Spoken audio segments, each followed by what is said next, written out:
গাজীপুর সদরের ব্যস্ততম এলাকা কালাশিকদার ঘাট। এখানে 23 কোটি টাকা ব্যয়ে সেতু নির্মাণ করা হলেও এলাকাবাসীকে চলাচল করতে হচ্ছে বাঁশের সাঁকোতেই।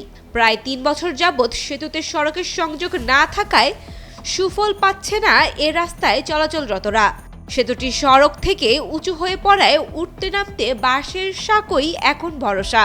সকালবেলা স্কুলে আসা যাওয়ার পথে বাচ্চাদের নিয়ে মহিলারা অনেক ব্যাঘাত ঘটে, অনেক সময় বাচ্চারা এদিক দিয়ে উঠতে যায় পড়ে যায়।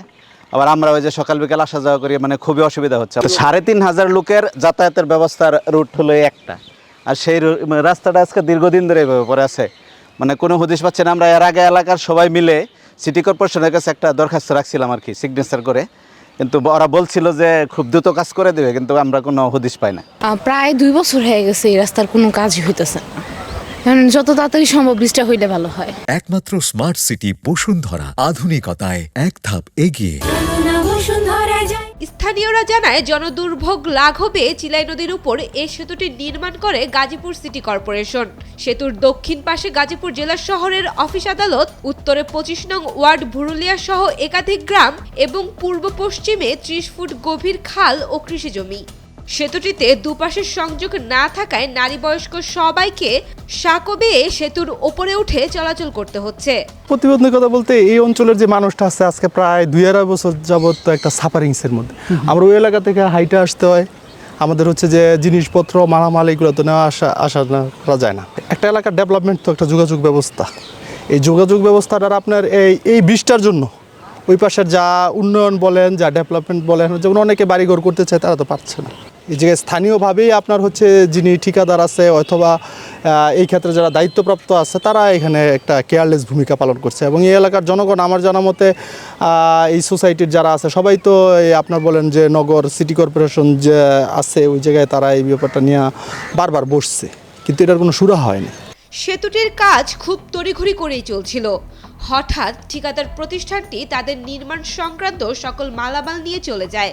কন্ট্রাক্টর কাজ না কইরা এভাবে ফেলা রাখছে। গত 3 বছর যাবৎ কষ্টের পর স্থানীয়রা মিলে কাঠ ও বাঁশ দিয়ে কোনো রকম মানুষ চলাচলের ব্যবস্থা করে দিয়েছে। সেতুতে উঠতে নামতে দুর্ঘটনা ঘটছে প্রতিনিয়ত, হাত পা ভেঙেছে এমন ঘটনাও আছে।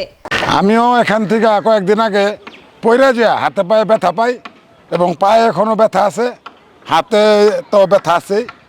হ্যাঁ, যেহেতু এই ব্যথার কারণে এখনো আমি খুব অসুস্থ বোধ করতেছি, যার ফলে এই ব্রিজের কারণে আমাদের এই আমি না শুধু, এমন আমার মতো মহিলা থেকে শিশু থেকে আরম্ভ করে অনেক মানুষ এই পয়রা ব্যথা পাইছে। এ বিষয়ে গাজীপুর সিটি কর্পোরেশনের 25 নং ওয়ার্ড কাউন্সিলর মুজিবুর রহমান বলেন, সেতুটি নির্মাণ হলেও দুপাশের সংযোগ দিচ্ছে না। ঠিকাদারি প্রতিষ্ঠান এ নিয়ে গড়িমসি করছে। সামনে বর্ষাকাল আসছে, তখন দুর্ভোগ আরো কয়েক গুণে বাড়বে। তাই বিবেচনা করে দ্রুত সংযোগ দেয়া প্রয়োজন।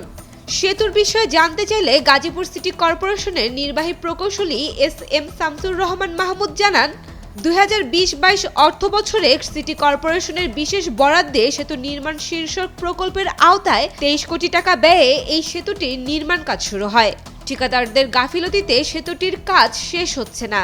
দ্রুত কাজ শেষ করে সড়কের সংযোগ দিতে এরই মধ্যে সংশ্লিষ্ট ঠিকাদারকে চিঠি দেওয়া হয়েছে। Sayema Akter, Daily Sun.